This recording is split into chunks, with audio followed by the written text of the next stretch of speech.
皆さんこんにちは。じゅんさんの模型をご視聴いただきありがとうございます。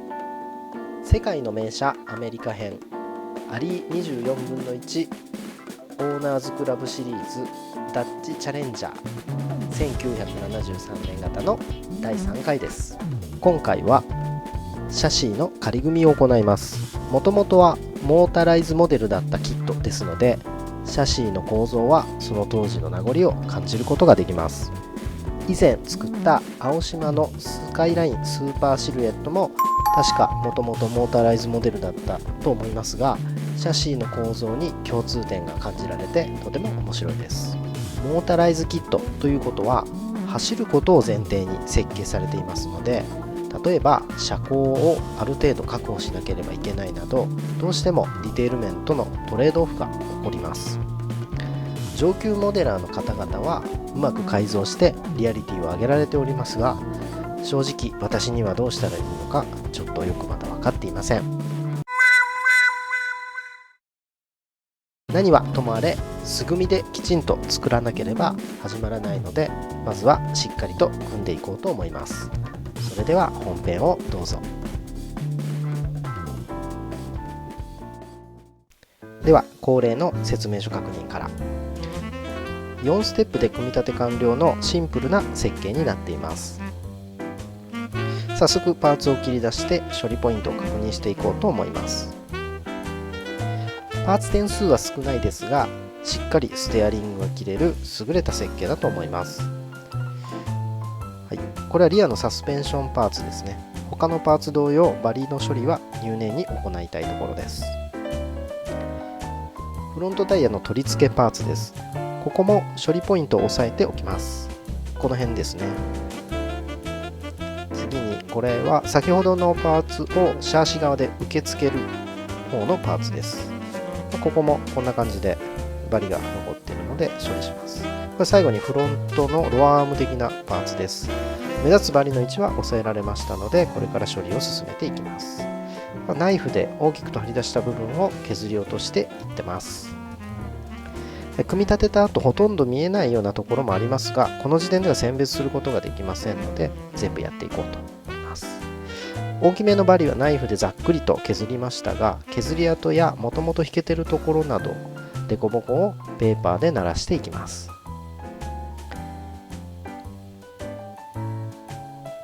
だからこういうのって1箇所やるとここもあそこもやらなきゃってなってずっとやっちゃうっていうことありますよね。気づいたら完成したら絶対見えないでしょっていうところまで一生懸命処理してたりします。ちなみにペーパー掛けは600番から800番です。ではここから仮組みの工程に入ります。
かつてモーターがあったと思われる場所、この穴をどうするか、埋めるにしても大きすぎますし、この規模の工作はやったことがないので、どうしたものかなとちょっと悩んでいます。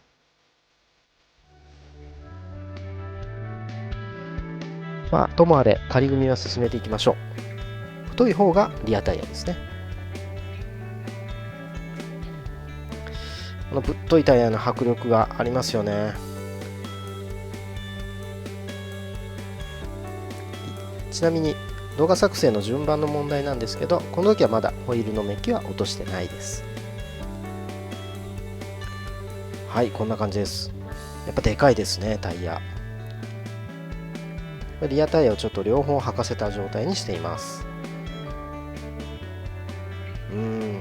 やっぱこの穴の部分がすごく気になっちゃいますね。次はフロントタイヤ。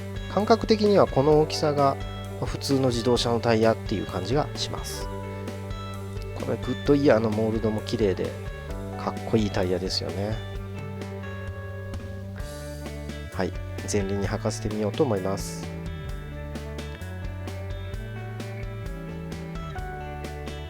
これがですね、なかなかきつかったです。タイヤの径が小さいんですよね。ホイールの再塗装をする予定なので、塗装後にこのゴリゴリはちょっと避けたいところですね。ちょっとなかなか入らないです。15分くらい格闘して、なんとかこんな感じでセットできました。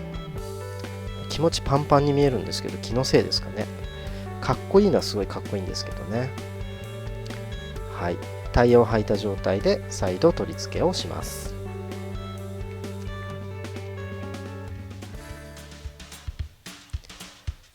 ということでタイヤもついて、これでシャシーの仮組みが完了です。